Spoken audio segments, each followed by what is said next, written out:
Ayan kay may manggang lukarek. Pusit na maraming sibuyas. Kain po tayo. Dito po pala ay napatag na po ni Bali yung lupa. Kami po ay magtatanim po ng malunggay. What's up mga kamilot? Welcome back sa aking channel. So for today's vlog po ay kami po ngayon ay papunta po sa Bakuran. Bali kami po ay doon po kakain po ng almusal. At bukas po pala ay si Kim po ay paluwas na po sa Maynila. Bali kami po ay magbabanding muna bago po siya lumuwas. Kayo say hi! Hi! Ako po ay magsisigang po ng lamarang.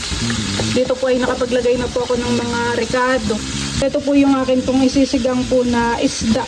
Meron din pong kasamang isa pong kasag. Ito po palang isda ay galing po kala Tita Haisen at saka po kay Tito RJ. Ito po ay bigay po sa amin.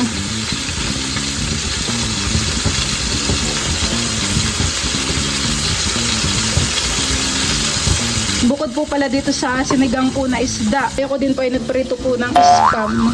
At saka po yung lamarang po na kasamahan. Meron na din po ditong kamatis.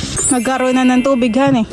Gawa po ng kapag madaling araw ay umuulan po dito sa amin. Kaya nagkaroon na po ng tubig yung balon. Dati po ay kakaunti. Meron na po kaming magagamit na pandilig po dun sa mga tanim.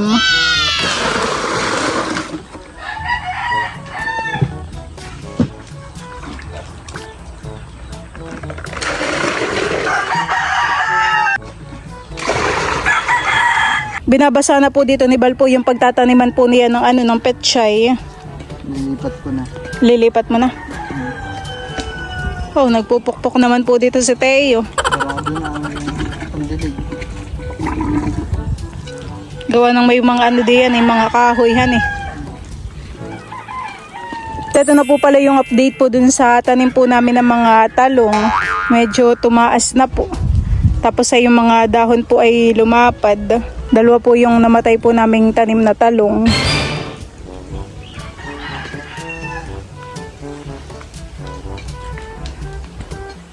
Kanina pa si Teo doon nagpupukpukan eh. Nalilibang. Si Papa naman po doon ay sinusunog na po yung mga dahon.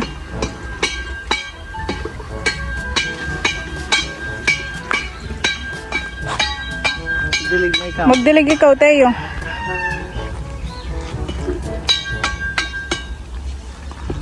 Ililipat mo na bagay yung petchay mo?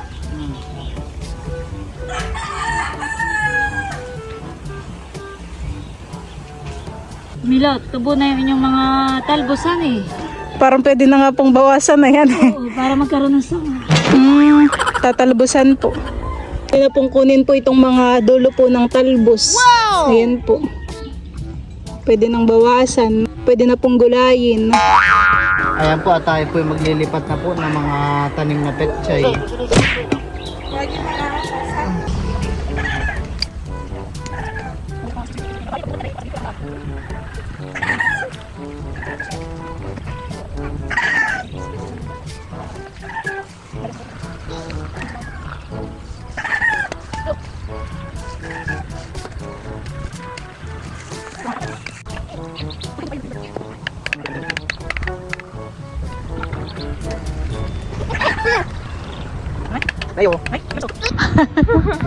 Ako nang mabuti.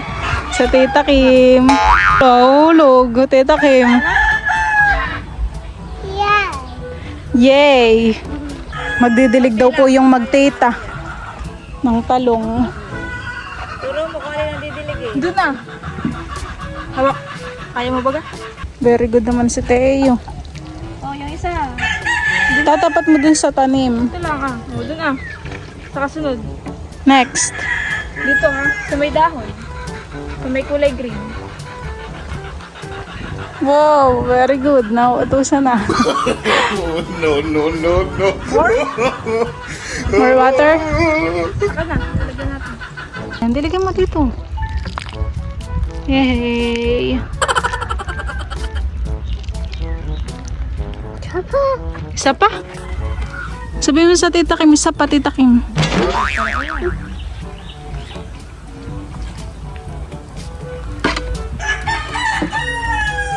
May space pa dun sa duluhan eh. Pwede pang tamnan uli.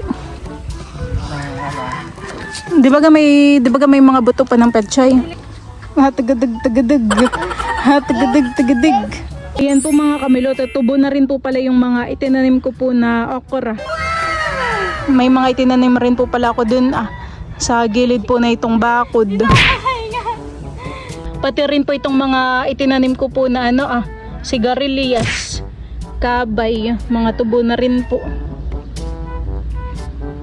Dinidiligan na po ni Bal po dito yung mga pechay.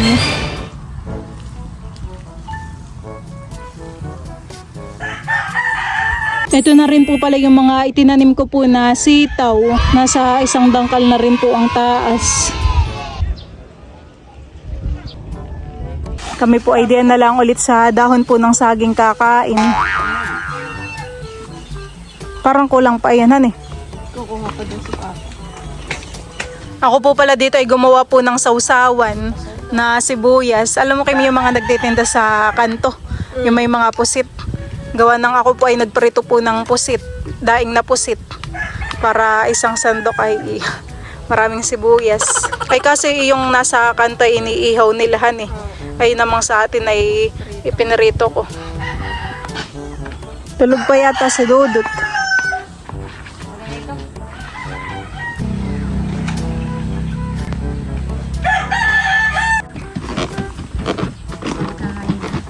Bali si Kim po pala bukas ay paluwas na po ng Maynila.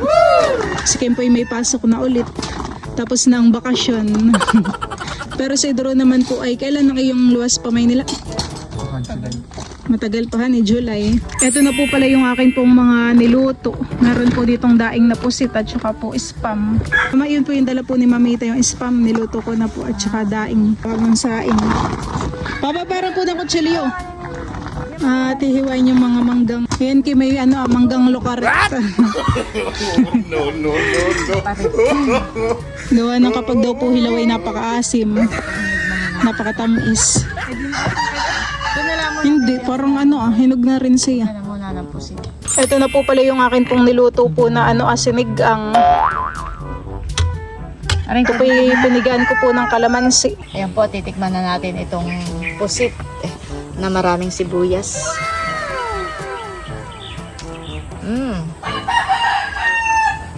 Wap. Teo! Happy naman po si Teo. Naka-smile. Ha? Ano yan? Nag-ano? Finger heart. Saan na natutunan na yun ang finger heart? Paano ba? Kalitong finger heart naman ni Teo. Teo, you want to eat? Fish? Sinigang na isda. Oh, ganito. Sinigang na fish.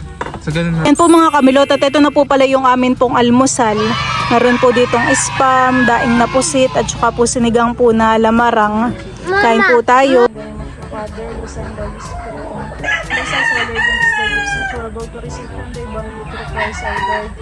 Kain po tayo. Kain po. Kain na na. Tayo. Tayo po yakin yung pakakain. Mama. Tingnan mo.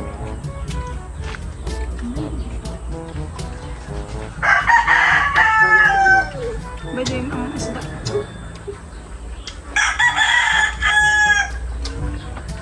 Pwede ba gawin ng dry food? Pero may kanin pa dito. Gusto mo nila magdala ng tuyo o isang sa Manila. Pagluwas. Ha? Sarap na.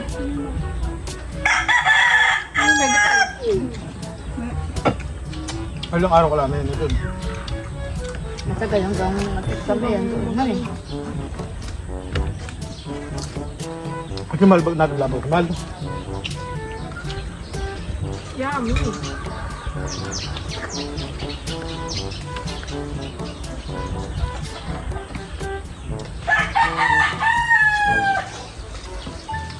Sabaw pa yata yun. Ito ba ko dito ah? Ito ba ba? Manibal. Ano? Ang tawag yun. Ito pa. Ito isda. Nandun.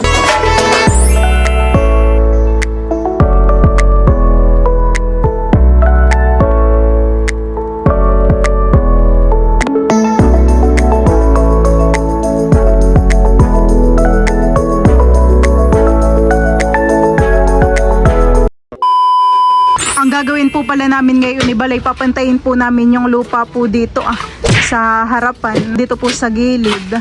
Gawa po nung nagbakod po si Kuya Tilat at saka po si Balay, may mga hinukay po na lupa, ay mga napatambak po diyan. Tapos ay puro batuhan eh. At dinala na rin po pala namin po yung malunggay na pananim. Ito po yung galing po kay Mamita. Ito po ay amin na pong itatanim ni Bal. Ayan, thank you po ulit Mamita sa bigay po ninyong pananim na malunggay. Bale, ito po pala ay mahahaba po yung bunga. Amin na pong itatanim po ni Bal dito sa may gilid. At nanlaglag po pala dito yung mga bunga po ng mangga. Marami pong nahulog. Pero marami din naman pong mga natira. Pinapantay na po pala dito po ni Bal yung lupa. Tinatambak po niya dun sa gilid ng ng bakod. Maraming batuhan eh.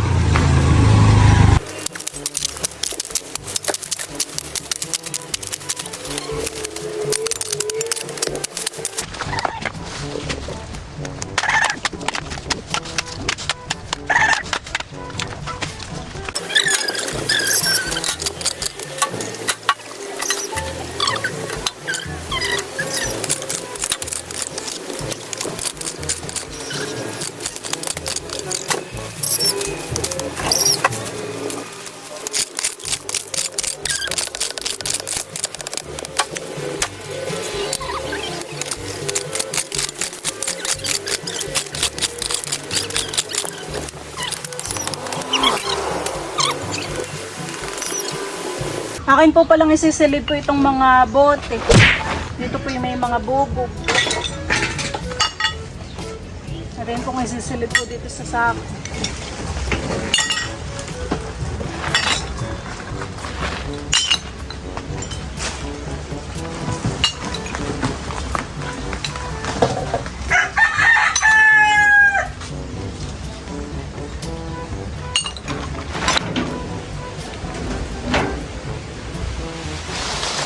Sisilid ko na rin po pala itong mga naputol po namin ni Bal.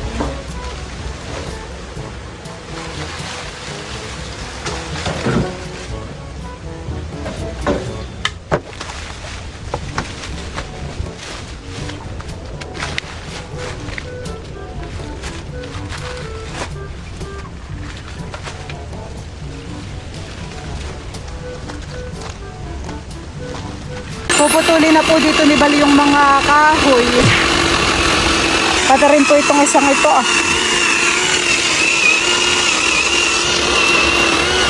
Parang medyo matigas yan han eh. Yan yata yung puno ng bayabas.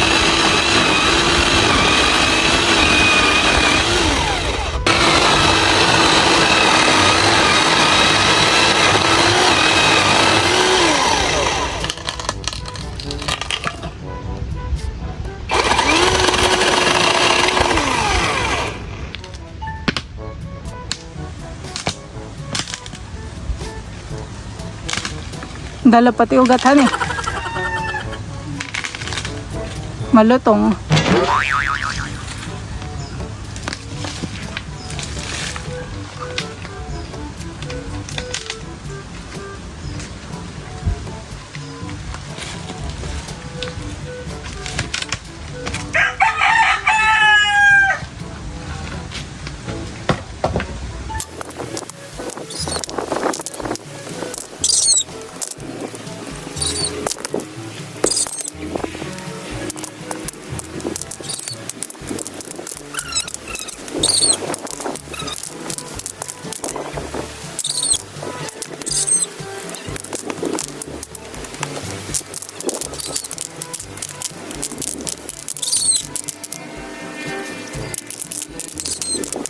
Pinuputol-putol na po dito ni Bali yung palapa po ng niyog.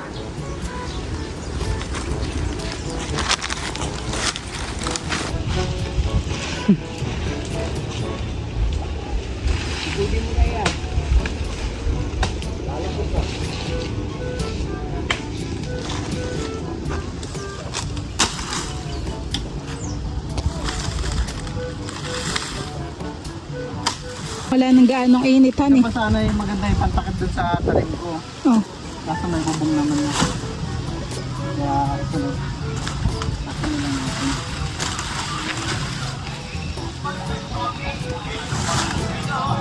Yan po mga kamilot at bali, dito po pala ay napatag na po ni Bali yung lupa. Natanggal na rin po namin yung iba pong mga malalaking bato. At siya po dito ay naguhukay na. Kami po ay magtatanim po ng malunggay. Bali, ang amin po palang ibabaw na ito pong may nakasulat po na down. Ang itatanim po namin ni Bal dito po sa may gilid ay dalawa. Tapos ay yung iba po ay doon sa likod po ng kubo.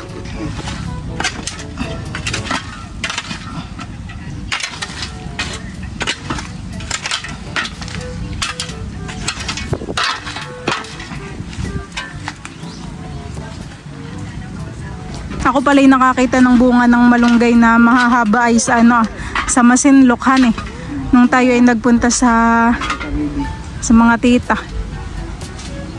Yung bunga mahaba.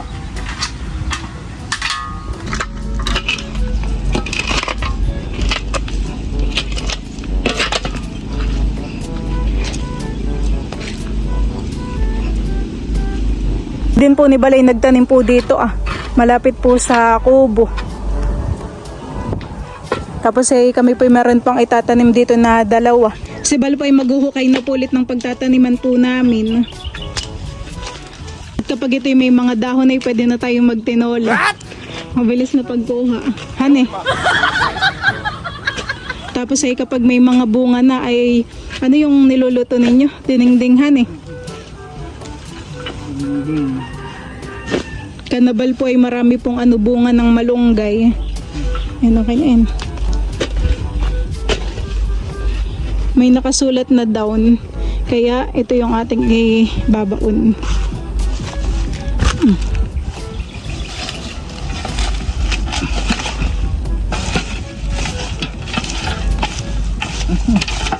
Nakakailang dabo. Maraming salamat po ulit, Mamita, sa pamigay niyo pong tanim. Ito po ay aming naipagina. Dapat ay lahat ng nasa bahay kubo yating itanim. Bahay kubo kahit munti, ang halaman doon. Wala baga malunggay. Dapat pala tayo may singkamas, patola, upot, kalabasa.